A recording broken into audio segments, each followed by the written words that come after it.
One. Welcome to No Touch Screens. My name is Adeyemi Adesoya, and I have to apologize that we're starting about 17 minutes late. A little bit of technical issues here and there, but hey, we're here. Keeping to my promise, and the man himself has joined us. Welcome, Derek Ray, once again. Your Nigerian audience welcomes you. How are you today, Derek? I'm very well, Adeyemi. Thank you again for the invitation. Looking forward to talking German football with you. And I hope everybody who's watching is well. I hope your families are well as we plow on. Great. Let me start with a team that I'm very fond of in Germany, and that's Hamburg. Anytime I play FIFA, I always play with Hamburg. And I've gotten them promoted. I've won the league and all that. But I see that Hamburg just can't get promoted back to the Bundesliga. What do they have to do for that to change? Well, they have to have the right mentality. And I think they have to really take it game by game this season and see what the particular challenge is in this campaign in the second division, the Zweite Bundesliga. Last 2 years, I think they have been caught a little bit trying to live up to who they think Hamburg should be. I'm talking about the players here, but the players have maybe not been the Hamburg standard of the past. And the pressure has been absolutely intense from the word go for Hamburg to come back. Had never been relegated from the Bundesliga until they went down. So will it be third time lucky? I think it probably will be, but you can't say that with any great certainty. They have an interesting coaching story. They have in Daniel Thun, one of the brighter young coaches, and he is a coach of colour. So there's a story there with regard to where he's come from, what he has had to overcome in order to be a coach of such a big club. And I like him. I like his ideas. I like what he did at Osnabrück, another second division team, before getting the Hamburg job. But they're trying it a different way because last season they had in Dieter Hecking, one of the sort of the coaching old guard in Germany, if you like, somebody who had bounced around a good number of clubs. And they thought, somebody who'd been at Borussia Mönchengladbach until recently, somebody who was maybe unlucky to be let go by Borussia Mönchengladbach, might be the golden ticket for a team like Hamburg. But it didn't happen. And there were too many times when they got caught up in the sort of the white heat, if you like, of the whole pressure cooker situation near the end of the season. So they're doing it with a more modest budget, as they have to. They're doing it with younger players, again, as they have to. And it remains to be seen if that will be enough in what will undoubtedly be another very competitive second division. But they did get off to a very good start, beating Fortuna Düsseldorf, again, one of the teams who should be in the running for promotion, got relegated last season. They beat Düsseldorf 2-1. I think the secret for Hamburg this season has to just be try as much as possible to finish in the first two positions. Yeah. I think they've had very, very bad luck, trying to go through the playoffs. I think it hasn't worked. So I think the effort has to be focused on getting automatic promotion. Aside that, I don't know how they're going to get promoted. Yeah, I mean, I think it is difficult. We know that division is very difficult to get out of. And, people talk about the championship in England being this, most difficult second division to get out of. Maybe it is, but I can tell you that Zweite Bundesliga in Germany is not much easier. And we've seen countless examples of that. And of course, last season, they did have competition. Stuttgart were there, Nuremberg and Hannover, big clubs too, but they didn't really hit the heights. It was Arminia Bielefeld who made it up as champions, and not too many were predicting that before a ball was kicked in anger. This season, they have the likes of, as I mentioned, Fortuna Düsseldorf, they have Paderborn, who came down. They still have Hannover and Nuremberg. They have teams like Bochum, who are improved, I think, although I watched them on Monday night against St. Pauli, and they did typical Bochum things by conceding late goals, leading 2-0, and had to settle for a 2-2 draw against St. Pauli. And, up and down the division, you have difficult opponents. And the great thing about the second division is it is unpredictable. And you think you know the division, you think you know who's going to win match A, and then it goes the other way. And it's just a big hodgepodge of different teams who can do damage to each other at any particular time. So it'll be one of the compelling stories again. And, personally, I would love to see Daniel Thune be the guy who gets them up. All right, let's look at the promoted teams that came up, especially at Arminia Bielefeld. How much of a chance do you think they stand, in being able to survive in the Bundesliga? I think the chance is probably slim. I would think we have to be honest looking at the prospects, but the prospects are not zero. They do not have a huge budget. They are a club that has gone through a bit of financial turmoil in recent years. They know that. And so they carry that with them a little bit. And they did it last season with very astute management. Uwe Neuhaus, their coach, somebody who's been around the scene for a long time. And they did it with goals from a fellow by the name of Fabian Klos, who is a club legend. He's been there for almost a decade. You couldn't really imagine him playing anywhere else. They do it really without stars. They do it mostly with a strong team ethic. They do it with the tactics of Neuhaus, which can be variable. Watching them last season, you couldn't really pigeonhole them. You couldn't say, yes, they are a possession team as opposed to being a team that plays on the counter and will maybe press in the process. They can do a little bit of it all and adapt according to the opponents. Now, they started well against Eintracht Frankfurt last week, getting a 1-1 draw, taking the lead in that game. Frankfurt came back to the level. And really, if you'd watched the game, you would have said, Frankfurt should have won based on chances, based on what happened. But Bielefeld got a draw. So that speaks to the way that they can be cohesive as a unit. And so I think they will be in it to try to stay up, clearly. And it just depends on what the competition is like at that end of the table, because I do think they will be at that end of the table. I don't really foresee Arminia Bielefeld being 10th, 11th, 12th. I think we're looking at the lower reaches, and it's a matter of whether they have enough about them in comparison with some of the others. I have my doubts as to whether they would have enough about them. So I've got them in my pre-season prognostications finishing 17th. So that would mean relegation. But interesting, Sami Arabi, who's their sporting chief, was talking on television and radio this past weekend, and he made it very clear that for us, for Bielefeld, if it's a choice between, financial pressures, more financial pressures being put on the club and staying up, and not having those financial pressures and going down, then they would always choose the latter course, because they've learned. So they've learned from the last few years all about what it is to be financially in trouble, to be imperiled. So they have the plan in place to go back down if it comes to that, and it would be a nice bonus if they were to stay up. I think that's the best way that we would put it. What about Stuttgart? Slightly different model there, because as you know, Stuttgart are a big German club, one of the biggest German clubs, you'd have to say, but got themselves relegated the season before last by means of the playoff against Union. And, that was a turn up for the books at the time. Union had never been in the Bundesliga. And I think most people thought Stuttgart really should get through, even though they'd had their problems in that particular season. And, this has been the pattern for Stuttgart in the last few years. They've gone down, they've come back up, they've gone down again, they've come back up as runners-up in the Zweite Bundesliga. And so when you look at Stuttgart, you sort of see a team that is in transition. They are this big club. They don't necessarily have the budget of a huge club, the way they're operating, but they have some decent players within the squad. And they have an interesting coaching story. They have an Italian-American, who coaches them, Pellegrino Matarazzo. And although he's Italian-American, he's lived most of his footballing life in Germany.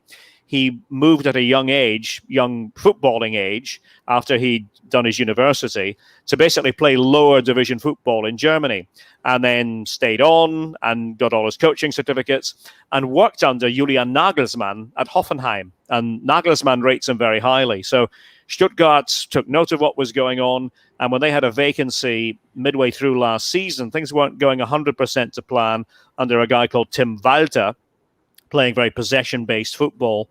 They decided that Matarazzo was their guy. Now, that didn't go 100% smoothly either for him in some of the games, and there were calls for him to be sacked, but instead, Thomas Hitzelsberger, who you might remember, a very good player, bounced around Aston Villa. Yeah, most people will remember him as the Hammer, the guy with the hammer-like left foot at Aston Villa.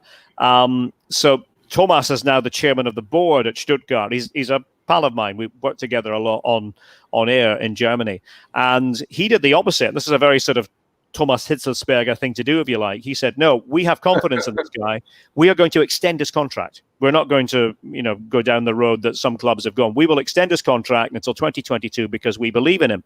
Well, that had the desired effect. And after that, the results were better. They'd had some terrible results, some almost embarrassing results, but they then steadied the ship. Matarazzo steadied the ship, and so they now find themselves back in the Bundesliga, where most people would say you would expect to see Stuttgart. They lost the first game, Southwest Derby, against Freiburg. They were maybe a little bit unlucky to lose that game. They came back near the end, but it was 3-2 to Freiburg. I would think Stuttgart should have enough to stay up this season. So even though they were runners-up and Bielefeld were the champions on the second division last season, I would say Stuttgart's resources are just that little bit better. It might be touch and go. I wouldn't see them again top 10 or anything like that. But I've got them around 13th in the final placings. Okay, so you expect both teams, especially Stuttgart, to potentially survive. Bielefeld are the ones that you're not too sure. I wouldn't really expect Bielefeld to stay up. It could happen, but I think the shade of odds would be against that. Brilliant. Let's look at the games from last week. Of course, the standout performance had to be Bayern putting 8 past Schalke 04. I think it's about time they changed their name to Schalke 08, by the way. Oh, I know. It's a shame, isn't it? Yeah. Eintracht Frankfurt, like you said, Bielefeld got a really good away to Eintracht. Berlin started on the bad note, losing at home to Augsburg. Cologne lost at home to Hoffenheim, and the standout performance was Kramaric, who continues from where he left off last season. With the Bremen showing us that they probably would still be involved in another relegation playoff. Lost at home to Hertha Berlin 1-4. Stuttgart, like you said, lost at home to Freiburg 2-3. Dortmund, couldn't match 8-0, but they did put 3 past one of the big sides that we keep looking at for Champions League qualification, which is Borussia Mönchengladbach. RB Leipzig 3, Mainz 1.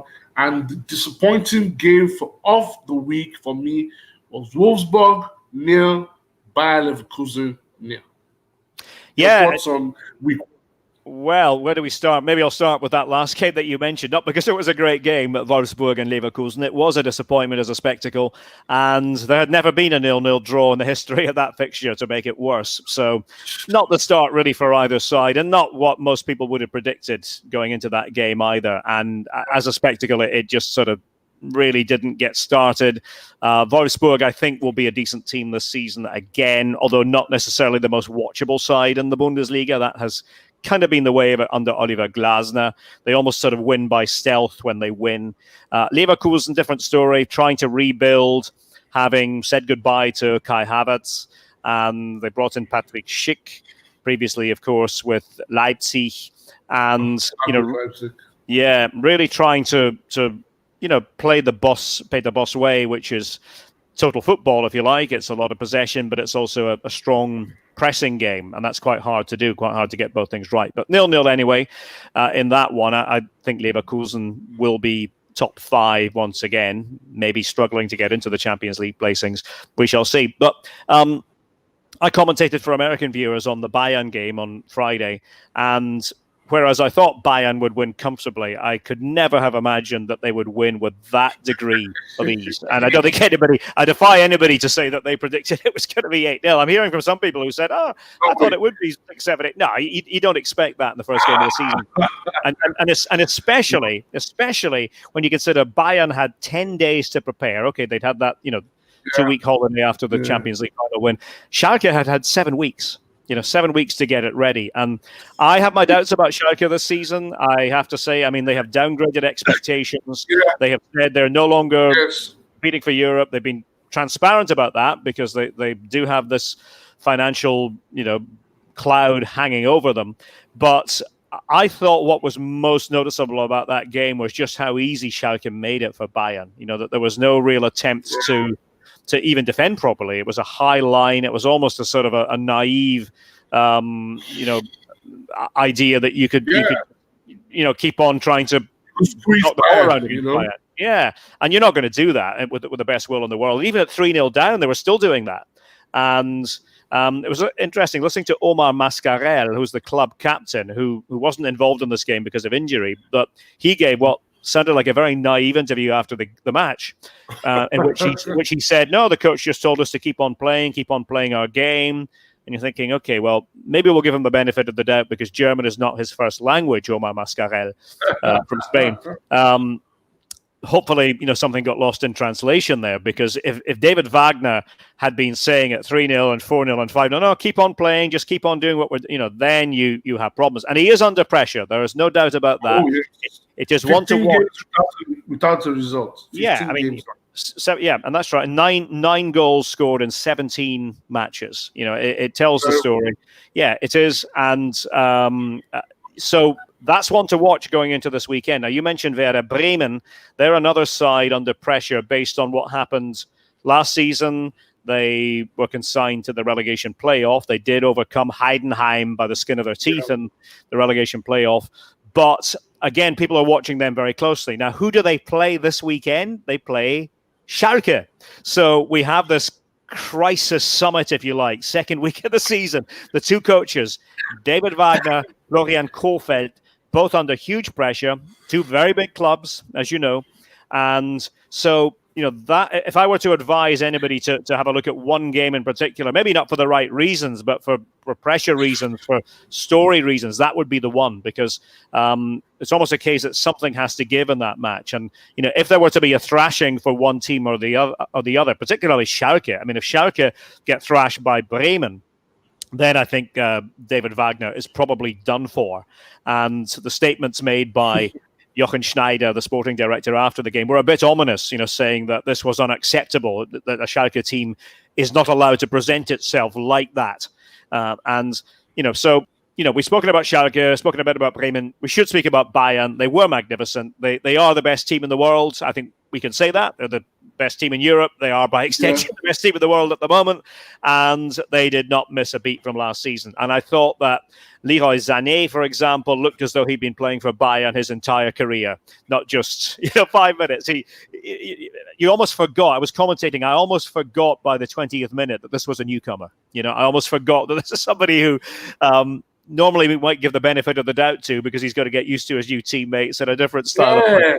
Not a bit of it. So, all those positive things. Serge Gnabry, 3-goal contribution, first Bundesliga hat-trick, the fluency of Bayern, the non-stop style of play, relentless, just no weaknesses. Thiago's gone, but it's almost, okay, Thiago's gone, we're going to miss him.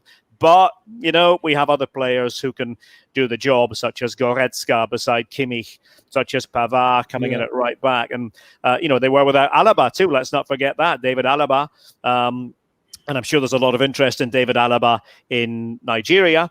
David Alaba, at the moment, we don't know if he's going to stay with Bayern. My hunch is he will, because I am still not sure that there is a taker for Alaba at the price that would be asked for at this stage. I think if he's to leave, he wants to go to Spain rather than to England.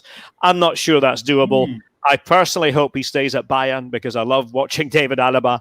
And as you know, that has been a big game of poker between Bayern and his agent, a guy called Pini Sahavi, and Uli Hoeneß, the former president of Bayern, went on TV, as you know, and I know from your reaction there the other week, and said some not very nice things about him, calling him a money-greedy piranha. Yeah. I've never heard that turn of phrase in world football before. So, first week of the season, but, lots of material for us to talk about when it comes to Bayern. Yeah, but what is interesting is Bayern particularly just killed the notion of all the excuses a few managers have been making about not having a proper preseason. Yeah, that's a very good point. I suppose you could look at it this way, and I'm trying to be charitable when I analyze it this way. They had 2 weeks holiday. That was it. Normally we're talking about a longer holiday. They had 2 weeks, and so maybe they're still in game rhythm. Maybe they're still to an extent in game rhythm. But I've seen teams go away for 2 weeks before winter breaks, for 2 weeks or less than that even, and come back not necessarily 100% where they were before. So I think you've got to give credit to Bayern. This is a very special squad. Interestingly, there are people who think that the squad is not big enough, not deep enough. Oh yeah, I just saw write up that Gab Marcotti did. Well, I was on Gab's show. I was on Gab Marcotti's show last week, and we spoke about it. And he is of the sincere belief that if they were to get injuries, they are one or two players short. Where I don't necessarily disagree with Gab on this. I think that there's a sense behind what he's saying as usual. But I'm a great believer that Bayern are the masters of inventiveness, of finding a solution when you need to find that solution. Now, think about last season. Think about when Niklas Süle and Lucas Hernandez got injured around the same time. There was almost a little bit of panic. It's like, Bayern's results weren't very good. Niko Kovac was under pressure. Eventually Flick came into the job. But how do you solve that, in the absence of signing a player? Well, Bayern solved it by putting David Alaba into central defense. A different interpretation of that position, as we know, it's very different. Not your robust, winning challenger central defender, but a classy ball play out from the back. Intercepting, reading the game. Yeah, and what did that allow them to do? It allowed them to unearth this brilliant talent, Alphonso Davies, at left back. And yeah, Bayern didn't sign him to be a left back, but they discovered, and necessity is the mother of invention, they discovered they could put him at left back to devastating effect. So I look at it this way. What's to say that, and Gab was saying, more sort of in the midfield area, maybe it's a little bit tight if they were to get injuries. But let's say Alaba stays, and I think he will stay. What's to say that they couldn't put Alaba into midfield if they had to? Because he plays there for Austria. For a number of years. He's a really good footballer. I mean, I think Alaba could play. I've said this on commentary for years. He could play anywhere just about.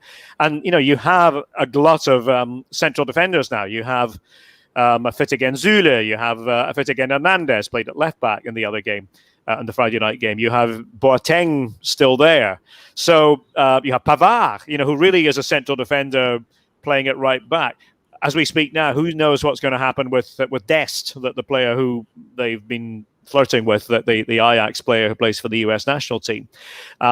So there are these options for Bayern. And I do take the point that we're in different times because of the nature of this football season, because we're having to cram games into a much shorter window than usual.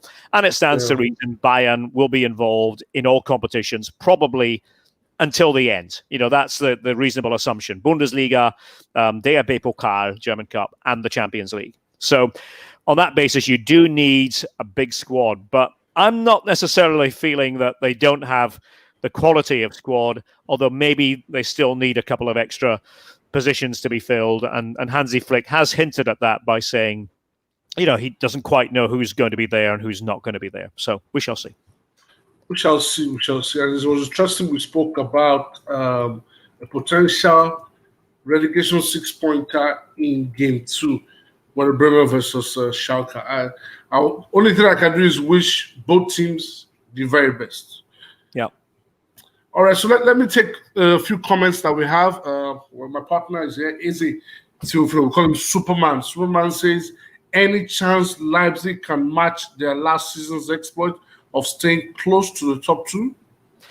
There is a chance, yes. I think Leipzig are still very well stocked. I think if you look at the team from top to bottom, it's a good team. Now, they don't have Timo Werner, and that is obviously a big difference. There's no getting away from that.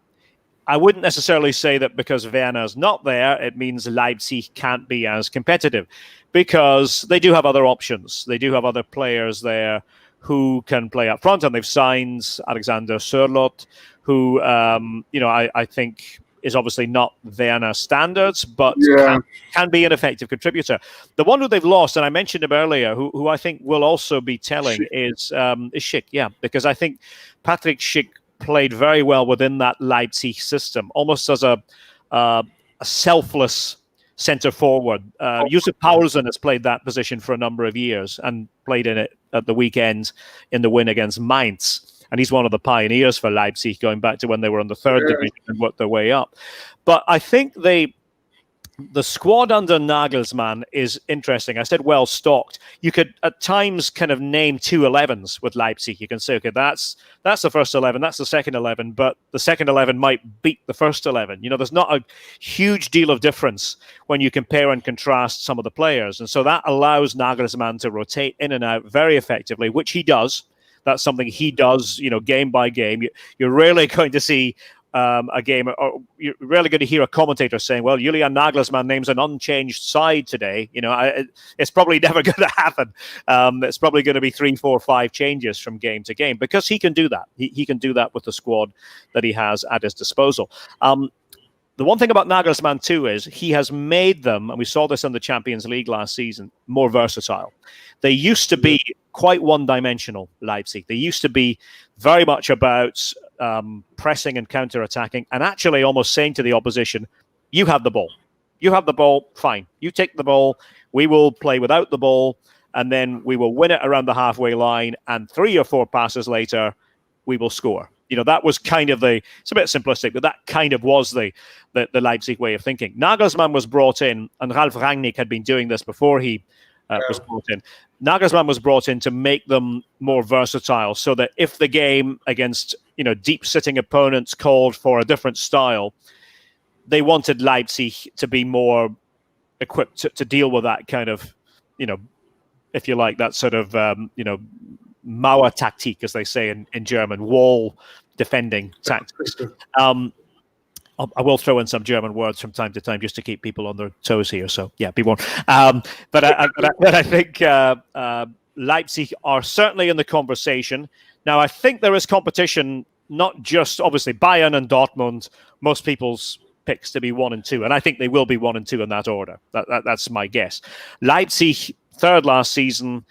They have to be mindful of Gladbach, who I think have been able to keep their squad together very well. Second season under a good coach in Rose, and Leverkusen too, who I think will be part of this discussion likewise. But I think I wouldn't necessarily worry that just because Werner is gone, that Leipzig are somehow going to sort of regress to being a 6th or 7th place team.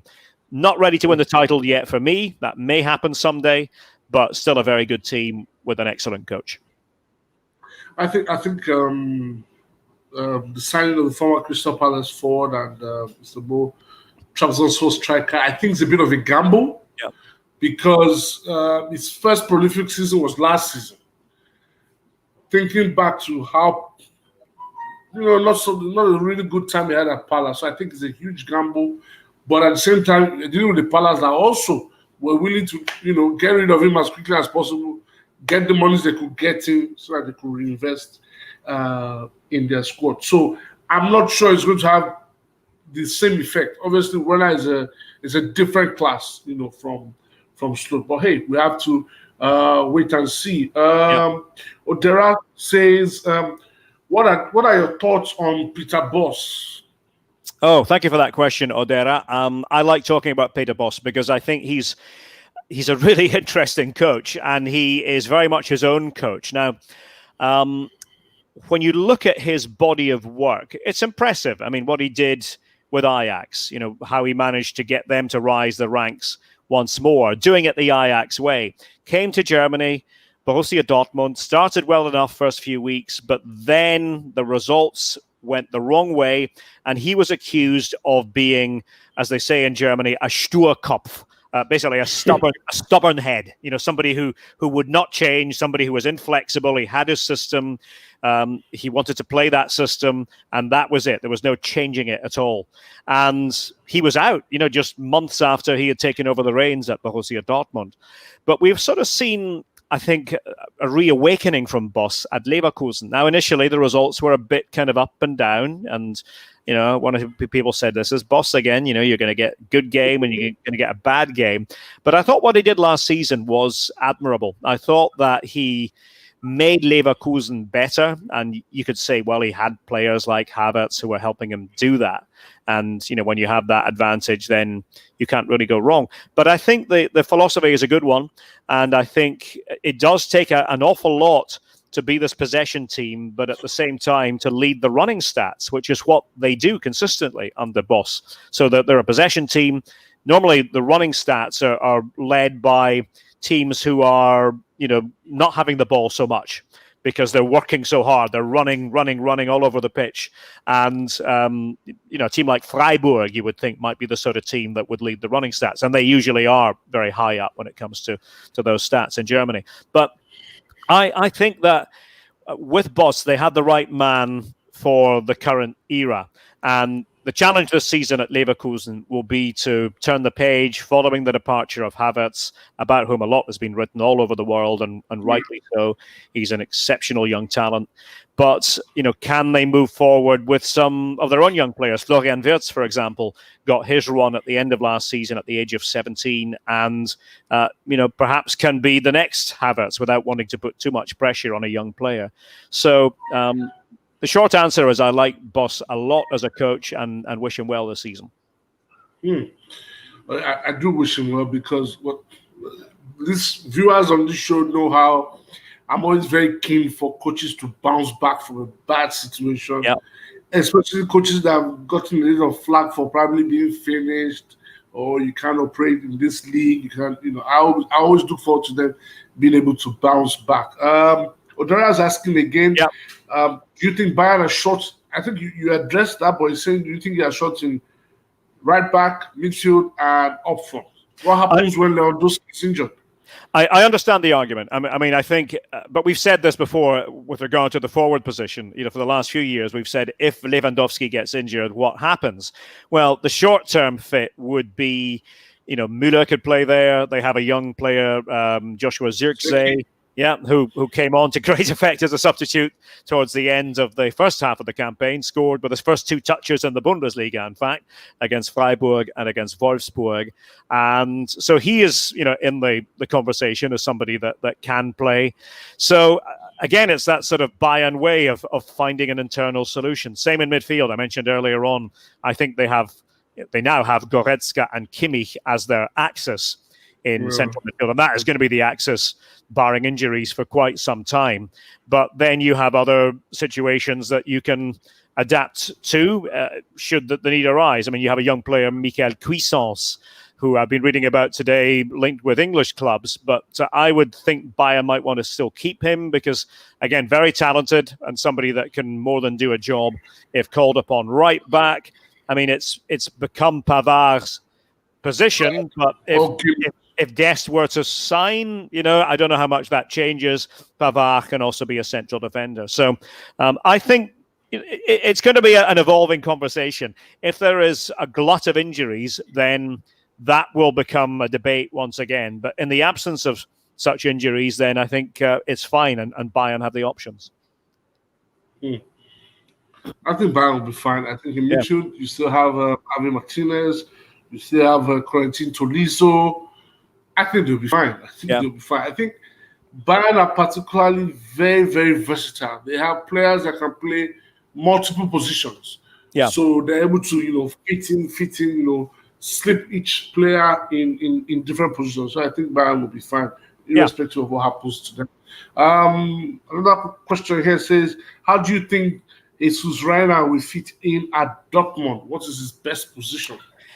Yeah, intriguing talent, Renier, and obviously the way Dortmund play is very eye-catching, and they do have a remarkable number of these attacking midfield players, and that's what Renier is. He's somebody who can play across the front of the attack, not a centre forward, but somebody who is not a carbon copy of what they've already got, but somebody who would complement what they've already got. I think that is the idea. And do you know the story about his name, by the way? Should I get the story in about his name, about where that comes from, Renier? Do you know the origin of that? No, I don't. The origin of that is quite funny, actually. The origin of that one is that his mother, apparently, was a huge fan of European royalty. And she was a particular fan of Prince Rainier of Monaco. So you're thinking, okay, but that's a different spelling of in comparison with this one. So she was obsessed with Rainier, but the father said, okay, let's have some fun with this. Let's give him the name Renier. Let's give him this name Renier, but let's change the spelling, and let's have the spelling, and you can see it on the screen there, that would be the same from the front or from the back. So the name Renier, you can spell it. You can spell it from the front. Try spelling it from the back, and you get the same name. So there you go. That is the origin of the name Renier. So you can tell all your pals about that one. I only found out that one a few days ago myself. But no, I mean he's a bright young talent. He's a lively young fellow. Listening to his interviews, and they have an embarrassment of riches in those front positions, if you like. I mean, think about even the game against Gladbach this past weekend. You had Gio Reyna, who I can't say enough about. I mean, I think he is a fabulous young player at 17 with terrific game intelligence, carries himself really well, understands the defensive side of the game too. And, when you have players like that, and you have, all the other players that Lucien Favre has to fit in, because that's the challenge right now. I mean, Julian Brandt didn't get a game at the weekend. He was the odd man out. That there are going to be odd players out. But Dortmund are at their best, I think, just my opinion, when they are counter-attacking. They can play the possession game, but they are really dangerous when they're up against a team that lets them counter-attack, in that sort of lethal team-orientated way, and that is where Renier is going to fit in, and that's why they've signed him. Odera says again, what do the rest of the Bundesliga need to do to close the enormous gap on Bayern? Hope for a big Bayern injury crisis, maybe, first of all. I think they have to bide their time and wait for the moment. Now, I thought the moment actually was probably arriving last autumn, when Bayern were in crisis mode under Niko Kovac. And it did appear, if you think about the early part of last season, Bayern were not the leaders. I mean, you had Gladbach for a long period up there with Wolfsburg. You had Leipzig going into the winter break. You had Dortmund for a spell. This was not the sort of the coronation from the word go last season, in case anybody wasn't following German football. And Didi Hamann, well-respected pundit, has said that there will come a time, we just can't say when, but there will come a time when Bayern will, as he said, fall into a hole somewhere, will trip up. And I just can't see it happening short term. I think the other teams have just got to be true to their ideas. They've got to be true to what they believe in. And you see that with Borussia Dortmund. I think the signings they have made are true to their ideas. You could argue they haven't, again, done enough to address their shortcomings at the back. I think that's a legitimate discussion. But, they will probably still be second and maybe comfortably. Leipzig are doing what they're doing, with Nagelsmann in charge now and signing players to make up a huge squad for the competitions they reckon they'll be in. Borussia Mönchengladbach playing power football, this power project under Marco Rose, and making a good fist of it, although they lost heavily to Dortmund. I thought that was a deceptive result, really. At times it was played on an even basis, but Dortmund were more clinical in attack. So I don't know there's anything that they can do to say this will close the gap on Bayern. I think what they can do is, be true to themselves, continue building the way that they do. And yeah, it stands to reason somewhere along the line, we will hit the time for Bayern to drop a little bit. But I'm not banking on that happening anytime soon. Like my partner normally says, Theo says the normal cycle of life will eventually set in at some point. Maybe it will last for one season, maybe it will last for two, but at some point it would set in, and Bayern will potentially fall off the wagon, and whoever decides to take the initiative at that time will be able to sneak in and win the league. But Dora says again, Derek is right. Reina, Bellingham, Ross. Marco Ross is special. If only he could be consistently fit. Yep.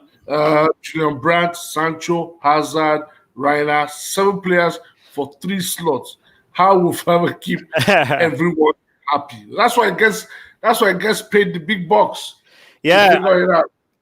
Exactly. And it's not an easy job trying to keep everyone happy. That is definitely going to be the challenge. How do you do that with such pure talent? And that is what Borussia Dortmund have. And it's why people love watching them. I mean, I talk to people all over the world who say, when Dortmund are on TV, I stop and I watch, because you kind of know something fun, something really exciting is going to happen in a Borussia Dortmund game. And all those players that Odera has listed, I mean, we are talking very high talent levels. We're also talking, for the most part, young players. Rice, we couldn't say is young anymore. Azar is middle-aged in football terms.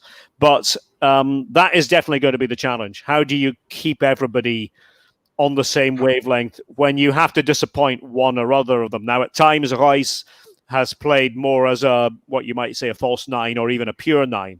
So that can happen. Same with Azar. I've seen him do that at times as well. Sancho probably could do it as well, but it is about trying to keep everybody feeling as though they're part of it.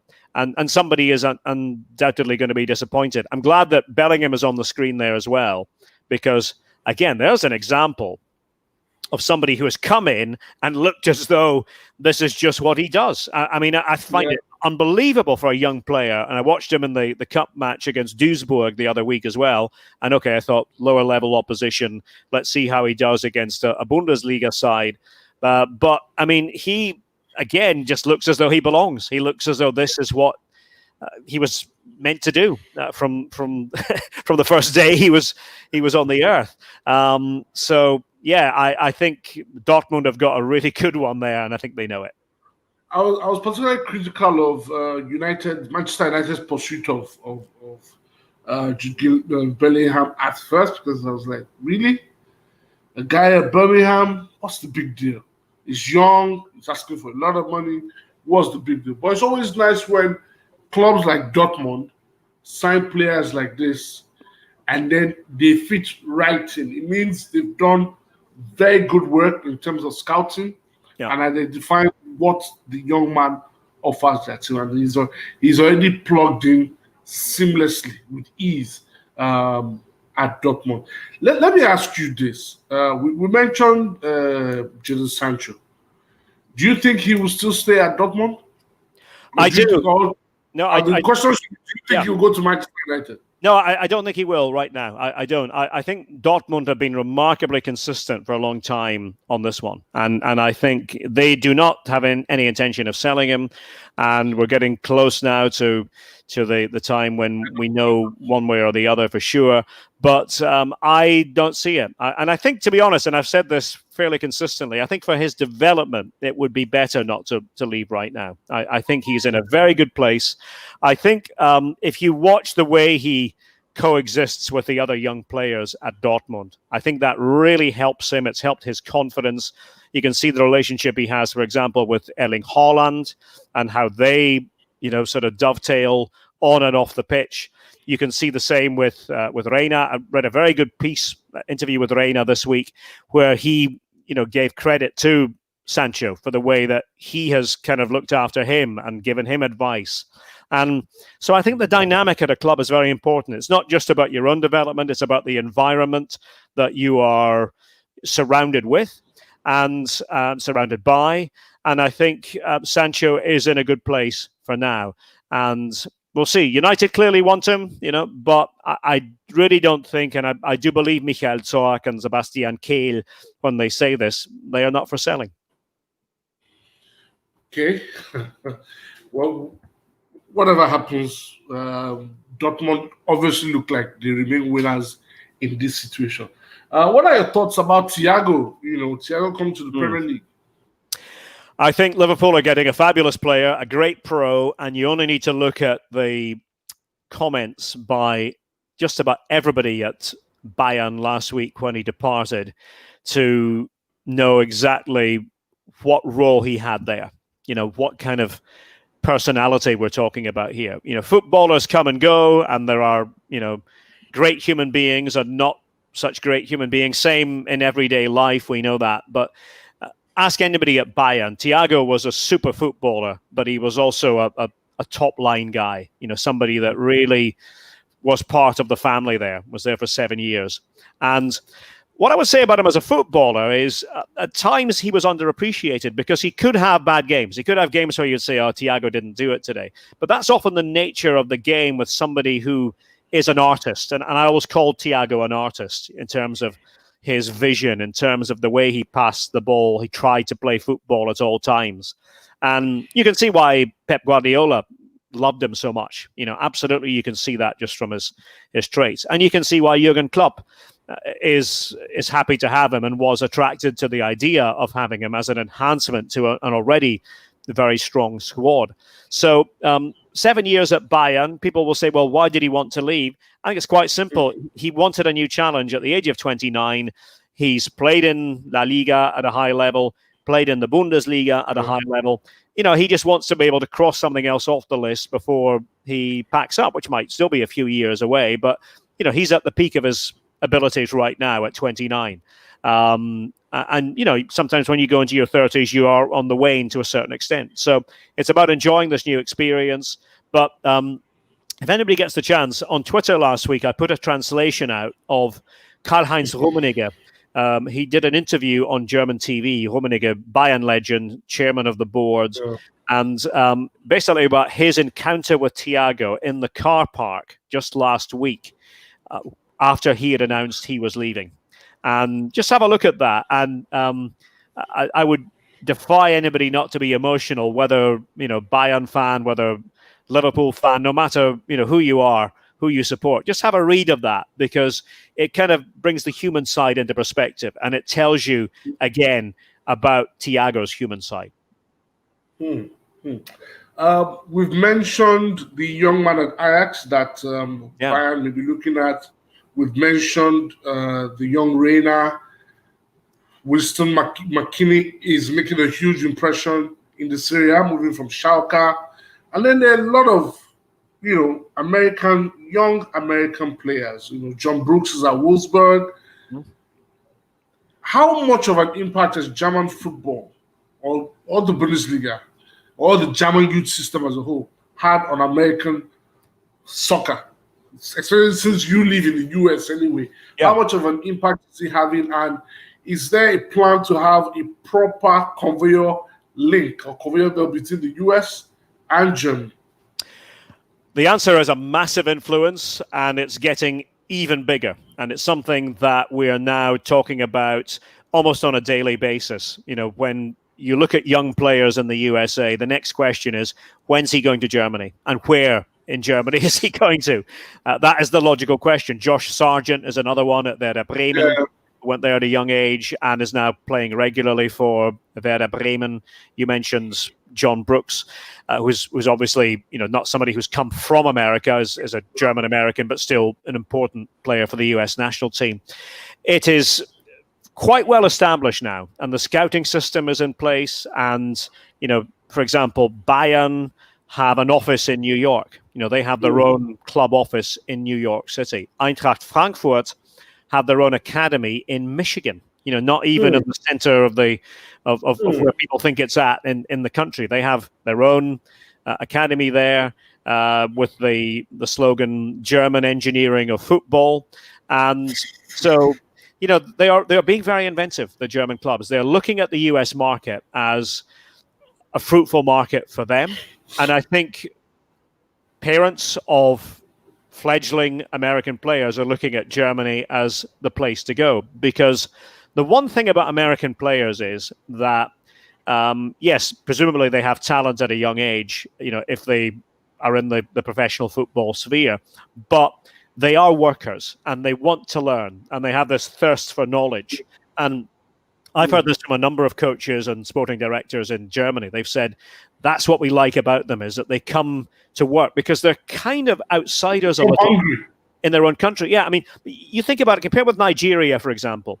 If you're a promising footballer in Nigeria, people will know about you because it is the main sport in Nigeria. In the USA, you are having to overcome obstacles all the time.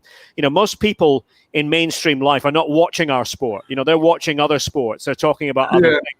So you're kind of off in the background a little bit. So you have to really want it.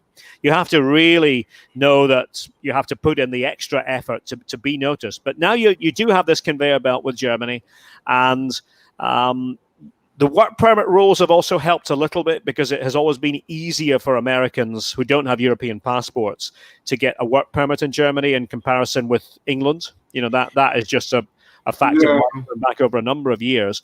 But it is now at the point where it just is a win-win for both sides. From the player's angle, he gets a chance to go to a club, and he knows that if he's good enough, he will get the chance at a young age. In England, that's not the case, or in other countries, maybe not the case. And from the German club's point of view, they know what they're getting in terms of the type of player, the type of person, type of human being, to come back to that, that will be on board with them. In essence, it's safe to say the Germans have stolen a match on the rest of Europe on going to the American market. And the examples, the success stories are all there to see. And we also have to probably include Alphonso Davies into that list, because Canada is just north of the border. So we can add him to that list. Yep. Okay, let me take another question. Kingsley Akwan is asking, Ozil back to Germany, any hope? I hope, I have to say, I've hoped this for a while, but I don't know. And I don't see anything sort of concrete being discussed on that front. I think there's still football left in Mesut Ozil, and I think it would be great to see him back in Germany. So, those of us who enjoy his football, keep hoping. Keep hoping. Odera is asking about Upamecano. You like your assessment of his qualities. How long do you think Leipzig can keep him for? I think probably one more year. I think probably next summer is the time when that might happen in terms of a transfer. Assessment of his qualities. He is the sort of the archetypal Leipzig defender. He's got the lot, really. He's got enough pace in his game for sure. He's got the strength. He's got the physique. He's got the tactical understanding that you need to play in the Leipzig system. He's imposing, when he has to be. He can mark his opponent out of a game if he has to do that. I thought he was, for example, brilliant. I was in Munich back in February, just before the pandemic started, commentating on Bayern Leipzig. And I thought he was the best player on the pitch that day. And you're talking here about being up against Lewandowski and all the Bayern greats. And I thought he was fabulous in that game. So I think Dayo Upamecano, again, just a classic example of a Leipzig player who they sign at a young age. They polish, they make him better, they get him playing the Leipzig way, and then eventually they will sell that player on. That has been the business model, and I think it'll be no different with Upamecano, but not now, next year. It's interesting, we're talking Leipzig, and I still wonder why nobody has come for Marcel Sabitzer. Again, I think they would be loath to part with Sabitzer because he's a little bit older. He's somebody who I think is very important to their way of playing, and he's somebody who can play a number of different positions for them. But I do think that they would be much worse off without Sabitzer. And sometimes it comes down to a certain player fitting a certain club. And, he's another one who just was off the charts good last season. Yeah. And every reason to believe that we'll have more of the same from the Austrian in this campaign. And it's interesting how somehow Emil Forsberg too has kind of fallen off the wagon and is struggling to get into the first team. Leipzig are stacked. They're stacked. I think they just need to be very consistent. They need to find some level of consistency to be able to sneak in between Bayern and Dortmund. Yeah, I think that's right. I think that it is that, and certainly last season the home games were actually the problem. Yeah. It was, and that again, that speaks to what we discussed earlier, the whole thing about being more versatile and trying to break down deep-sitting opponents, because teams would come to Leipzig and they would sit deep, and Leipzig were often challenged. When Leipzig went away from home, that often played different. Yeah, because the team at home is not necessarily going to sit as deep, and that allowed Leipzig to play their game much more. But encouragingly for RB Leipzig, they started with a win against Mainz at home, in front of a few fans, in front of 8,000 plus fans, and look good in the process. What game should we be looking out for this week, Derek? It depends what what you enjoy most of all about German football. The one I'm going to be watching most closely, and this won't be the best game in quality terms, will be Schalke Werder Bremen, because to me that has the best story attached to it. It might be a brutal game, it might be a terrible game. It was really when they met last season after the restart, and Bremen defeated Schalke, a very low on confidence Schalke, by 1-0, and it was a tremendous goal from Leonardo Bittencourt that decided that game. But at that point, both were under real pressure. Bremen needed to win as they tried to, make sure that they weren't relegated, and in the end, they weren't relegated. But Schalke really need to show something in this match. So that's the one I'd be watching from the sort of the pressure point of view. If you're looking for entertainment, I might look to Augsburg Dortmund. Because remember, last season, that was a festival of goals. Augsburg began really well in week one, and I didn't necessarily see that coming, but they defeated Union with some ease in the end. And Dortmund are Dortmund, and we know how they are going to play and how they're going to go about their business. So that one, I think. And what else would I throw into the mix? Leverkusen, Leipzig. I mean, there is a good one. Leverkusen and Leipzig. And that might give us an early indication as to which one of those two is in a good place to perhaps play on the shoulder of Bayern and Dortmund this season. So, you can make a case for most of the matches, but those three probably for different reasons. Okay. Then there's Hoffenheim, Bayern Munich. If we're looking for goals, I think those two teams are capable of scoring tons of goals. Sorry, repeat that one. I didn't hear you just for a second.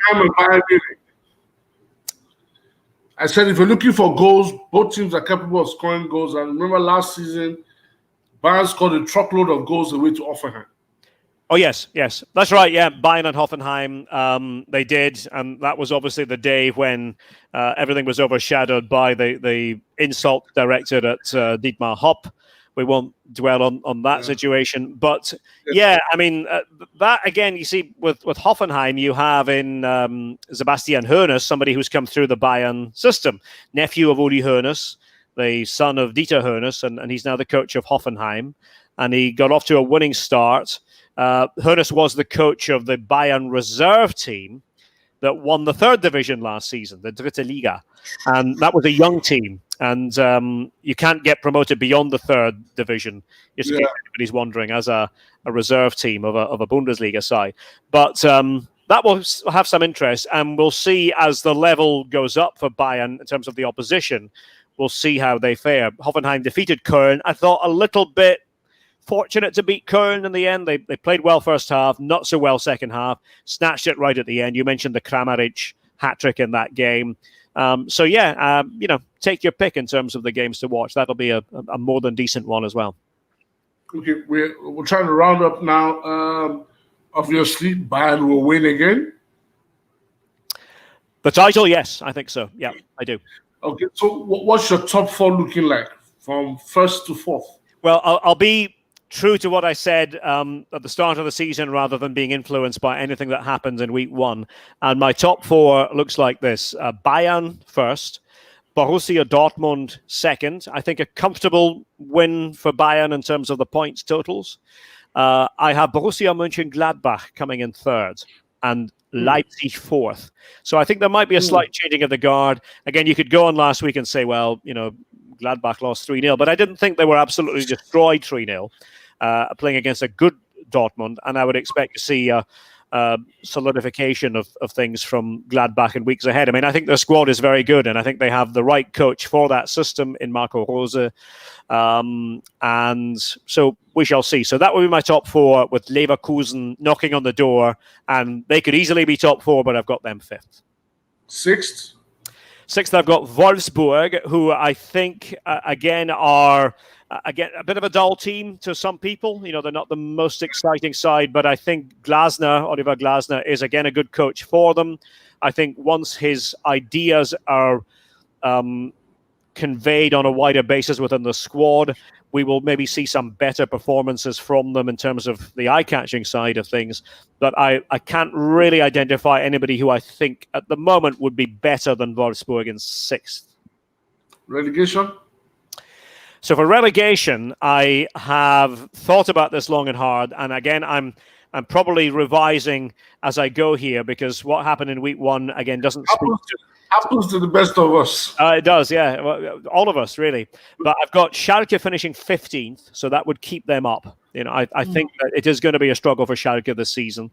I've got Mainz in 16th, and that is the relegation playoff position. Mainz keep surviving. They keep doing enough. Yeah. One of these years, they are going to drop into one of those positions, and I think this might be the year. So I've got Mainz in 16th. Bielefeld, I mentioned earlier, 17th. And the team I have going down as bottom, and this might surprise some people because they started so well last week, Augsburg. Now, they have actually, in recent days, they've bought quite cleverly, and it may be that they finish comfortably in 12th or 13th or something like that, but that they're another club who have been in the Bundesliga longer than maybe you would think their status in German football would suggest. They've been there almost a decade now, and they're another club who, to me, fall in the category of a club who could see things go wrong in a hurry. But to their credit, they did really well against Union, and I think there probably have to be some doubts about Union based on the fact that we don't have full stadia. That's a big selling point for them and a big part of their success, playing at home in front of that crowd in Köpenick. And they've lost a few of their top players. Sebastian Andersson has gone to Köln just recently. They do have Max Kruse. Whether he can make the difference, I don't know. So I might, if I were doing it now, I might have them a bit further down and Augsburg a bit higher up. But I'm going to stand by what I said, and that would be Mainz 16th, Bielefeld 17th, and Augsburg 18th. You know what's interesting, Derek? I think there's a pattern forming. I did a preview for La Liga, and there's a comment like this was made for Celta Vigo to go down. Yeah. Because they felt they've been around for so long, struggling around. Then for Syria, same thing. One of my guys was saying Udinese to go down because they seem to have been around for too long, and we're not sure the kind of project they're doing. So, and obviously in the Premier League, we also said probably West Ham could go down as well. So I think there's a bit of a pattern forming, across the top leagues and of course across we pundits. So your top scorer and player of the season? The top scorer will be Robert Lewandowski again.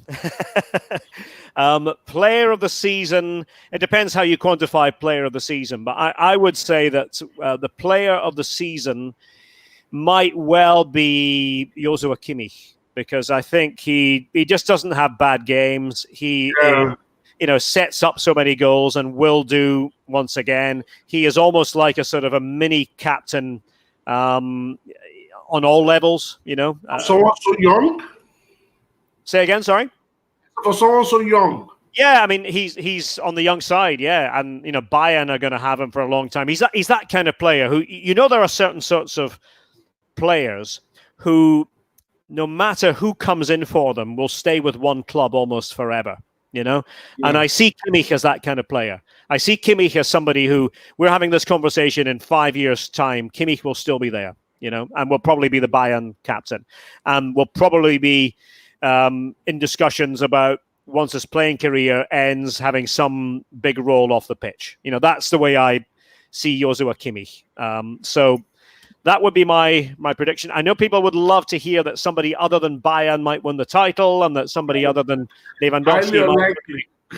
It is highly unlikely. So we have to call it as we see it, based on probability rather than fantasy. Highly unlikely. I was going to discuss with you that with the success of the German teams and the German coaches, is this a potential renaissance for the German national team? And that also takes me to the question you have on screen from Kingsley Akwan. It says, Havertz and Werner in Chelsea now, what role will the external football philosophy play on their roles in the national team, as they are not in the Bundesliga that now has plenty talents like Sané, Gnabry and the likes? That's a good question. I think, honest answer is, I think top-level footballers are adaptable enough to be playing in one league and to have a national coach from a different philosophy and to be able to adapt constantly. I do think that. I think with the national team, we're entering an interesting phase during this pandemic. Now, they've got 3 games coming up shortly in the next international window because things have been ramped up. One of them is in a risk area in Ukraine. There's already talk about the big clubs not releasing their players for that because of all the complications that would go hand in hand with it. And so this is going to be a can of worms, and it's going to be one that we have to wrestle with for quite some time in our footballing world. That's going off topic a little bit. But I think I wouldn't worry about Havertz and Werner having to get used to a different football philosophy and things changing with the national team. But Jogi Löw is still spoiled for choice. There is something missing with the national team at the moment. It's difficult to put your finger on exactly what it is. We still seem to be in this kind of phase of transition and not quite knowing what the best German team is. And that can be problematic. And so I think that is still being sorted out. But maybe, on the other hand, it's a good time to be having this problem, to sorting this out. We do have the Euros next year. We'll see whether Germany by then are ready to make a proper run at it. They should be, but as I said earlier on, we're still not quite at the point where we know exactly what the best team is and the best philosophy is. Derek, as always, it is a pleasure having you and speaking with you. Thank you for always accepting my invitation. On a final note, which game can we catch you on this weekend? You won't catch me on a game at all this weekend because I'm still, to cut a long story short, because of the pandemic and living here in the USA, I can't get to Germany. And I did the opener Bayern Schalke. I'm working for ESPN again now, doing the Bundesliga. They have rights here in the USA, but only when the games are on mainstream TV as opposed to on digital channels. So so for ESPN, I'm doing that. But for anybody who listens to the Bundesliga's world feeds, we are working technologically to come up with a solution that would allow me and a few other commentators to not have to be in Germany to broadcast those games. And obviously that is going to be quite important during the pandemic, which is going to be with us for, sorry to say, a long time. Say it again. I don't like to say it, but I think we have to be realists in all of this. And so the answer to that is hopefully in a few weeks I'll be back broadcasting the world feeds part of the Bundesliga. But this weekend I'll just be watching like everyone else, so I can't wait. Thank you, Derek. Every time I see Union, what I call Union Berlin, because of you, I say Union. Union, yes, absolutely. Hopefully we can get the whole world to say Union. Thank you very much, Derek, and thank you everybody that joined in. Thank you for your questions. Thank you for your comments. Really appreciate it. Tune in. Tomorrow I have Football and AI. Please remember to join me at 4 p.m. We're having a youngster, a teenager joining us, going head-to-head against the AI to see if we can predict all Premier League matches this weekend. Right now, Man 2, AI 0. So, guys, join me tomorrow at 4 p.m. And of course, there's no touch screens on Saturday at 12 noon with, as usual, Chill Easy. Thank you very much, everybody. Thank you, Derek. Enjoy your day and all the best. Stay safe. Same to you. Take care.